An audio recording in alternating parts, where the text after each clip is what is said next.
और आज तक पुलिस ने उन हत्यारों को, बलात्कारियों को नहीं पकड़ा है। जिस शराब को पी करके उन्होंने ये दुष्कृत्य किया है, उस शराब की दुकान को भी तुरंत ही बंद किया जाए। वहाँ उनको न्याय दीजिए, उस बच्ची के लिए न्याय करिए, उनको सजा ऐसी दी जाए फांसी की, दूसरा कोई ये कार्य करने में फिर डरे। इस देश में कन्या को देवी का स्वरूप माना जाता है, देवी का स्वरूप मानकर उसकी पूजा की जाती है। उस देश में इस प्रकार के कृत्य अपने आप में एक बेहद शर्मनाक और निंदनीय है। बहुत सारी चीज़ें हमारे नॉलेज में आ चुकी हैं और हम जल्दी ही ढूंढ लेंगे। संस्कारधानी जबलपुर में 26 मार्च की शाम एक दिल दहला देने वाला मामला सामने आया था, जहां घर से मंदिर जाने के लिए निकली 8 साल की मासूम बच्ची के साथ कुछ अज्ञात दरिंदों ने पहले दुष्कर्म की घिनौनी वारदात को अंजाम दिया और फिर उसकी हत्या करके शव को तालाब में फेंक दिया था।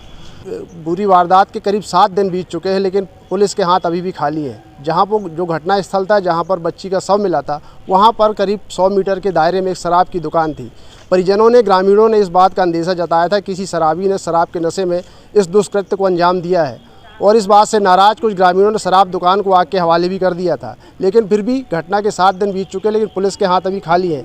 हालांकि पुलिस का कहना है कि लगातार मामले की हम जांच कर रहे हैं। उसके बाद भी अब महिला संगठन के लोग इस पूरे मामले को लेकर पुलिस अधीक्षक कार्यालय पहुँचे और सीधे साफ तौर पर मांग कर रहे हैं कि जो आरोपी है इस पूरे दुष्कृत्य के पीछे, उनको सज़ा मिलनी चाहिए। किस संगठन से आप लोग क्या मांग कर रहे हैं, आप लोग पुलिस प्रशासन से अभी तक?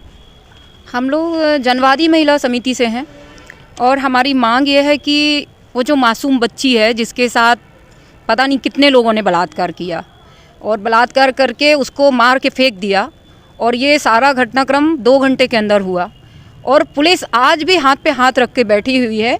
और इतनी छोटी सी जगह में, जहाँ की 100 मीटर दूर पे उसके साथ घटना घटी उसके घर के, और आज तक पुलिस ने उन हत्यारों को, बलात्कारियों को नहीं पकड़ा है।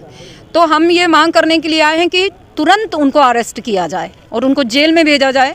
और जो शराब की दुकान है, जिस शराब को पी करके उन्होंने ये दुष्कृत्य किया है, उस शराब की दुकान को भी तुरंत ही बंद किया जाए, जो कि धड़ल्ले से चल रही है आज भी।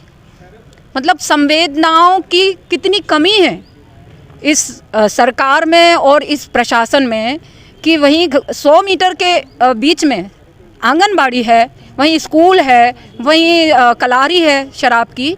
और सबसे पहले पुलिस में यदि थोड़ी सी भी संवेदना होती इस सरकार में और पुलिस में, तो सरकार के नुमाइंदे आते और कहते कि इस शराब की दुकान को बंद करो। लेकिन कोई कुछ नहीं कर रहा है। सरकार के कोई नुमाइंदे उस पीड़ित परिवार से मिलने तक नहीं गए, और वो इसलिए नहीं गए कि जिस तरह की सरकार चल रही है, कि जो लोग कहते हैं ना कि जब सरकार में आएंगे तो ये संविधान को ख़त्म करेंगे और मनुस्मृति को लागू करेंगे, तो वही हो रहा है आज कि एक दलित की लड़की है, इसलिए उसकी तरह से आंख बंद करके रखी गई है। पूरे प्रशासन की तरफ से कोई मिलने नहीं गया, और आज तक वो हत्यारे खुलेआम घूम रहे हैं। वो किसी दूसरे बच्चे के साथ भी इस तरह की घटना कर सकते हैं। पूरे एरिया में, पूरे मोहल्ले में दहशत फैली हुई है। बच्चे स्कूल नहीं जा रहे, बच्चे आंगनबाड़ी नहीं जा रहे हैं, बच्चे दुकान तक नहीं जा रहे कोई सामान खरीदने के लिए, कि उनके साथ भी कोई घटना घटित ना हो जाए। बिल्कुल, आप लोग भी साथ में क्या मांग कर रहे हैं प्रशासन से? क्या मांग कर रहे हैं प्रशासन से? क्या बातचीत हुई कुछ अभी पुलिस प्रशासन से आपकी? बात अभी नहीं हुई है, मांग तो प्रश्न नहीं उठता है। हम भी महिलाएं हैं और एक बच्ची के साथ जो भी हुआ है सब कुछ जग जाहिर है, और विरोध कर रहे हैं, घोर विरोध करेंगे। और अभी तो कम, आगे ज़्यादा करेंगे अगर न्याय नहीं हुआ तो। और हम एसपी साहब से ये चाहते हैं कि कार्रवाई हो रही है तो दिख क्यों नहीं रही, और जब दिखेगी तभी तो हमें मालूम पड़ेगा, लोगों को मालूम पड़ेगा। और ये कोई पहला तो बलात्कार केस है नहीं शहर के अंदर या हमारे पूरे मध्य प्रदेश के अंदर, आए दिन ऐसी घटनाएं होती रहती है। तो क्या कारण है, क्यों हो रही है? बहुत सारी चीज़ें खुली हुई है ऐसे पुरुषों के लिए जो वो उपयोग कर सकते हैं, अपनी बराबरी की महिलाओं को देख सकते हैं, अपनी बराबरी महिलाओं से संपर्क कर सकते हैं, लेकिन बच्चियों को ही निशाना बनाना बहुत शर्म आती है मुझे।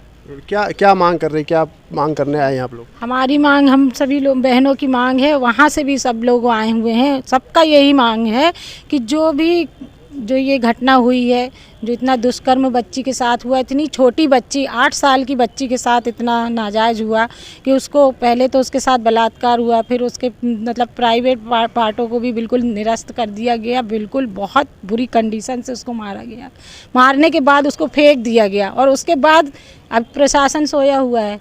तो प्रशासन को हम लोग को जगाना है कि उठिए और जाके वहाँ उनको न्याय दीजिए, उस बच्ची के लिए न्याय करिए जो फ्री घूम रहे हैं और चढ़ा रहे हैं, वो दिखा रहे हैं, अंगूठा दिखा रहे हैं कि हमने ऐसा कर लिया और आप लोग कुछ नहीं कर पा रहे हो। तो अब दूसरे की भी पारी हो सकती, तीसरे की भी हो सकती है। तो वहाँ की जनता बहुत भयभीत हो चुकी, वहाँ के बच्चे भयभीत हैं, तो हम लोग उनके साथ हैं।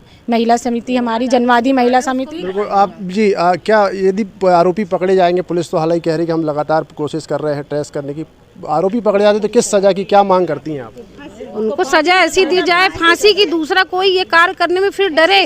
और वहाँ स्कूल है, आंगनबाड़ी है, उसके अलावा बीच में दारू की दुकान है। सबसे पहले तो दारू की दुकान हटाई जाए कि दूसरे बच्चों के साथ ऐसा हो ना सके, और सजा तो ऐसे दे कि फिर दूर दूर तक लोग कांप जाए कि अगर हम ऐसा गलत करेंगे तो ये सजा हमको मिलेगी।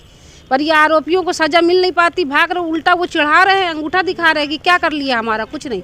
अब दूसरे बच्चे कब इसमें आ जाए कुछ मालूम नहीं है कि वो उनको तो एक से बड़ा होता मिल गया है कि कोई कुछ हो नहीं। अभी गांव में क्या स्थिति, बच्चियां जो घटना के बाद से क्या स्थिति है गांव की? अभी गांव की स्थिति ये है सर कि बच्चे स्कूल नहीं जा रहे और उनका 30 तारीख का रिजल्ट था। बच्चे अभी स्कूल भी नहीं जा रहे, ना कहीं जा रहे हैं, दुकान तक नहीं जा रहे हैं। उन लोग के बदले हम लोग दुकान जा रहे हैं।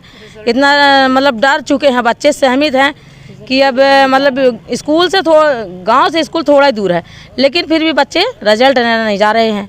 इतना मतलब वो अत्याचारी फैल चुके हैं और अभी भी शराब की दुकान खुली है। क्या मांग कर रहे हैं आप? हम लोग शराब की दुकान बंद करवाना चाहते हैं और हम लोग को न्याय दिलाना चाहो। जो हमारी बच्ची है उसके साथ जो अन्याय हुआ है उसको न्याय दिलवाइए आप। बिल्कुल साफ तौर पर बेहद ही गंभीर ये पूरा मामला है। और जब बात करें कि जब से घटना हुई है इस वारदात के बाद से पूरे गांव में दहशत का माहौल है। गांव की छोटी छोटी बच्चियां और गांव के बच्चियों के परिजन भी बच्चियों को अब घर से बाहर भेजने में, उन्हें बाहर किसी काम से भेजने में एक दहशत भरा माहौल चूँकि बना हुआ है, तो वो डरे हुए हैं। और साफ तौर पर जब से बच्ची ये इस बार पूरी घटना हुई, घटनाक्रम हुआ, ये पूरी वारदात हुई, तो उसके बाद से लगातार ग्रामीण और परिजन मांग कर रहे हैं कि वहाँ से जो शराब दुकान जो कि घटना स्थल के समीप है उसको हटाया जाए। और साफ तौर पर उनका यह भी कहना है कि किसी शराबी ने इस प्रकार के दुष्कृत्य को अंजाम दिया है। हालांकि जिस देश में कन्या को देवी का स्वरूप माना जाता है, देवी का स्वरूप मानकर उसकी पूजा की जाती है, उस देश में इस प्रकार के कृत्य अपने आप में एक बेहद शर्मनाक और निंदनीय है। हालांकि पुलिस लगातार यह दावा कर रही है कि हम जल्द से जल्द आरोपी को गिरफ्तार कर लेंगे। हम लोग ऑलरेडी इसमें इन्वेस्टिगेशन कर रहे हैं और आई एम श्योर हम जल्दी उसको राउंड अप कर लेंगे। चूँकि ये घटना के बाद में बॉडी जो है तालाब में डाल दी गई थी, इसलिए कई महत्वपूर्ण एविडेंस उसमें से जो है नष्ट हुए हैं।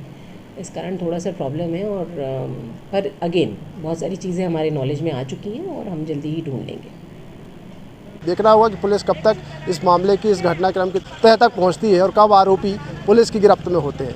कैमरामैन सतीश सराठे के साथ धर्म गौतम, IBC 24 जबलपुर।